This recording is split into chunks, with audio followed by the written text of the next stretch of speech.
Hi everyone, we are about to roast a dark roast, and I think lots of people in specialty coffee thinking roasting dark is easy, that you just put it in, make it really dark and drop it, but it actually requires a lot of technique.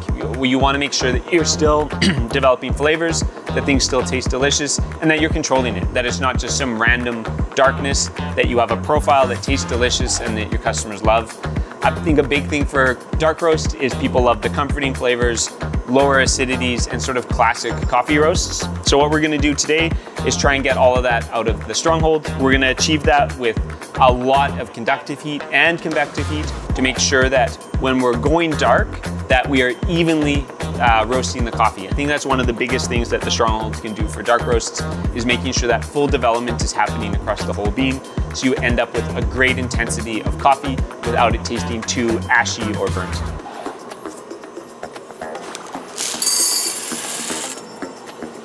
So my settings are almost the same as the previous roasts. I'm at 9 for hot air, 9 for halogen. My drum heater now is at 6.5. This is gonna put a lot of conductive heat into this roast.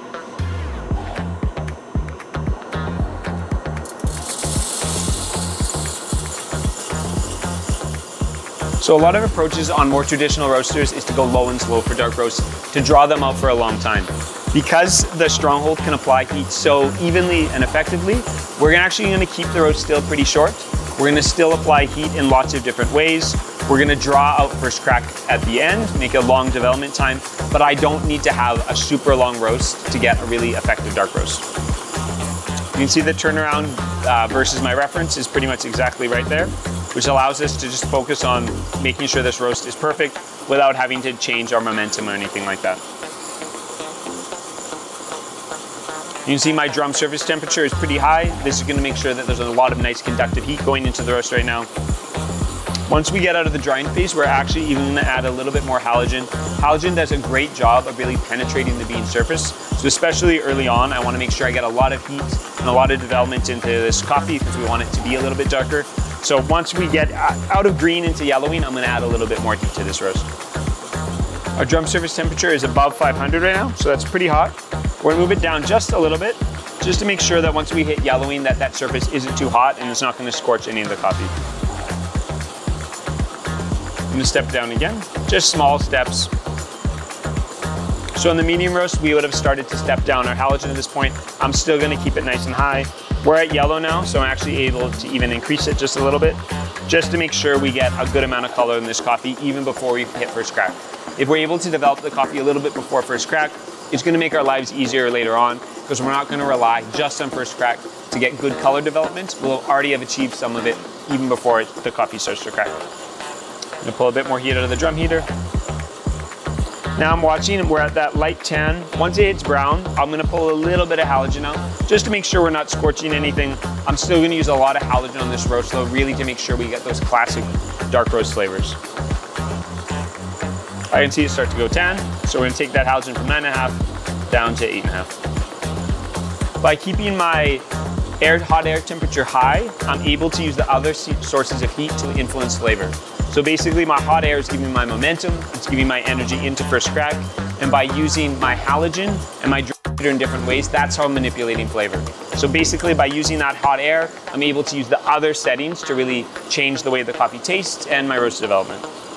The coffee's hit a light brown now. I'm gonna pull even more heat out of my drum heater, just to make sure that it's coming down as we are entering first crack. I'm gonna pull a little bit of hot air out, just to slow it down so that it doesn't go too fast during first crack. With dark roast, we're gonna try and have a nice first crack to make sure we have enough energy and nothing stalling, but then start to take heat out so that we have a lower rate without any stalls. This is sort of the magic behind dark roast, is making sure you have a good first crack, but that you don't take so much heat out to extend your development time that you lose those chemical reactions. So here, first crack, I'm gonna mark it there. I still have my halogen on, I still have my hot air on, I still have my drum heater at a decent setting. We're gonna try and apply a lot of heat here. We're gonna keep a very close eye on our ROR though. We don't want the coffee running away too quickly on us. We'll put a little bit of hot air up. And we're gonna take the halogen down to 7, but still keep it pretty hot. This is a great time to be keeping a very close eye on your RORs. They're gonna tell you if the coffee's slowing down, speeding up, how it's reacting to heat. You want to see a bit of a slowdown at first crack just because it's releasing moisture, but you don't want it to slow down so much that you lose the chemical reactions that are happening during first crack. You can hear we have a great rolling first crack right now. Development time, we're going to take it between 3 minutes and 3.5 minutes. This isn't like a super dark roast, but it's going to start to introduce some of those flavors that we associate with dark roast. My bean surface ROR is around 5. That's great right now. We still have a long way to go, so I don't want to push it too low just yet. I'm going to take a little bit of heat out of the halogen. This is to make sure that we're not scorching the coffee, especially as it gets near the end of the roast. The coffee is very delicate and very soft. And we want to make sure we're getting great development without burning the coffee in a way that it imparts an ashy flavor. Our rates are still around 5. They're creeping up just a little bit, so I'm going to take a bit more hot air out just to have my environment temperature coming down. Pull a bit more out. Halogen can come down to 3 now. I can still hear a few pops. We might be coming just up on second crack here. Where I can hear a really gentle second crack. You don't want that too vigorous because that can actually fracture the bean. Things are looking really good. I'm gonna take a lot of heat out now just because I'm about to drop the roast. So I wanna make sure it's on a decline when I drop it out of the chamber. So we're gonna go for 3 minutes and 10 seconds of development time. You can see my rates are falling now. I'm at about 2 on my RR. I'm gonna drop it right there. And that's a dark roast.